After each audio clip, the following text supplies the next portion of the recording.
said, we are a tag team. I'm Orr, this is Matt, Benita, and Jack. And today we're going to be talking about radio frequency identification. Yeah, hi. So like I said, I'm Jack. We're talking a little bit about RFID tags. Now, RFID technology is a really rapidly growing field in EM. So it has applications ranging from everywhere from identifying shipping boxes to verifying credit cards. And one really interesting application of RFID is actually chipless RFID tags.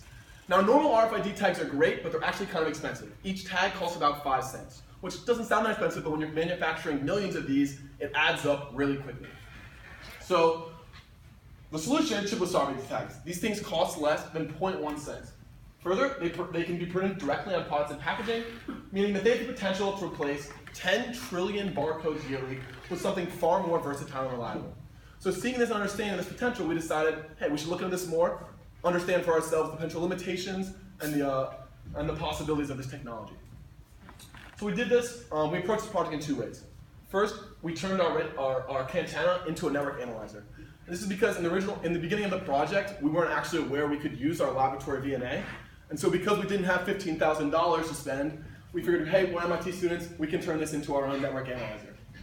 After we had that working, we started building all sorts of different tags, trying to figure out the best resonant, the most distinct peaks that can really give you a distinct and distinguishable RFID tags for our network analyzer.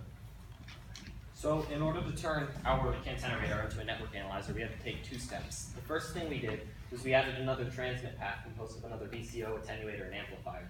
And that transmit path runs slightly offset in frequency from the first one that we're actually transmitting from. The reason for that is so that when we mix the received signal with what's coming out of VCO1, we get something that's about 5 megahertz roughly.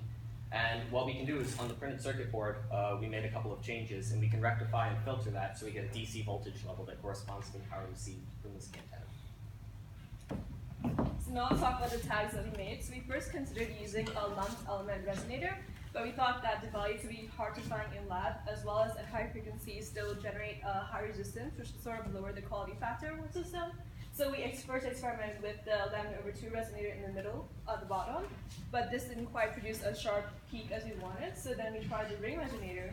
But since due to the finite width of the ring, it actually increased the width of the peak and didn't produce the result we wanted, so we went back to the simple lambda/2 resonator and made multiple of them in parallel on the plate on the right, which we used in our demo, which you'll see now. Alright, yeah, so as we previously mentioned, the first thing we did was we turned our Cantana into a network analyzer. Here you see a plot of the received power back, the S21 versus the frequency. And you can see that just by putting your hand in front, we have a working S21 plot. So now we'll use our chips. And to prove that we didn't just game the system and hardcode this, what chip would you like to see first? Or tag, sorry, tag 1 or tag 2? I want to see the ring resonator. Well, we can get back to that later, but for now you want to see tag 1 or tag 2? Which one is tag 1? This is tag 1, here you go. Okay.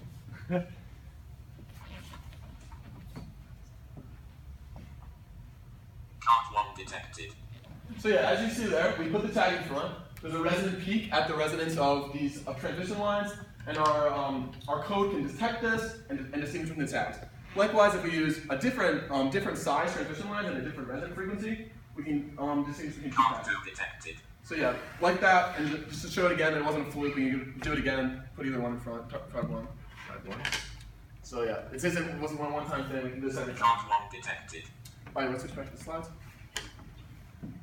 Yeah, so as you might have noticed, it wasn't an incredibly noticeable peak. And one of the main reasons for that is we're looking at a very narrow bandwidth. So it's only 200 megahertz. I'm sorry, in a very narrow range, only 200 megahertz. However, once we were able to use the field fox VNA, we could zoom out. And as you see, when you zoom out, you have a very noticeable peak, a very noticeable dip at the resonant frequency. So as Jack mentioned, we don't have a very prominent dip when we zoom in. So something we would like to do looking forward is making that quality factor higher so that we can fit more resonant frequencies in a smaller range. We also want to look into having multiple resonant frequencies on a single chip. This will make it so that for n possible resonant frequencies, you can have to the n different number of tags. We'll take questions now. And as we do questions, we'll pass out these tags so you can look at our various.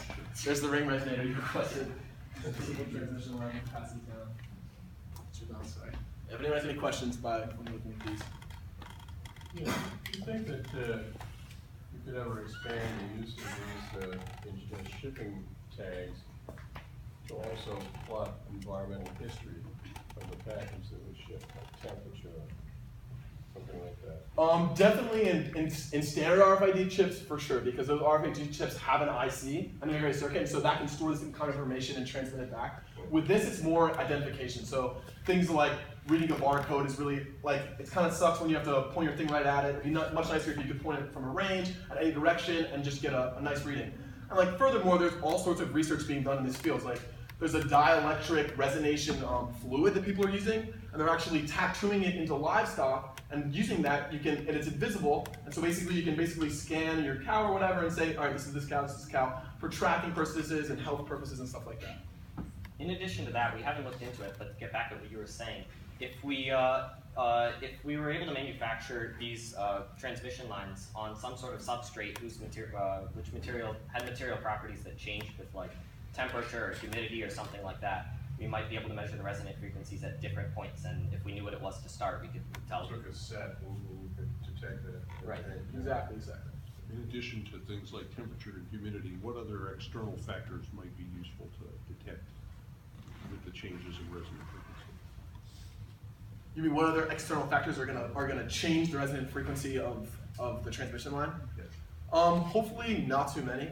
And again, there's different ways to do this. We could have done lumped RC, and other types of resonant, like I said, the dielectric material. So if we find out that in certain situations, like extreme heat, maybe this is affecting the resonant frequency a lot, we can switch to a different sort of resonator that doesn't get affected by as much by that external factor.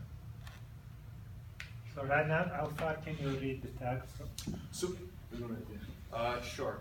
So we noticed, I don't have this picture with me, but we created a plot that was the power received into this antenna versus the distance we had the object we were trying to measure.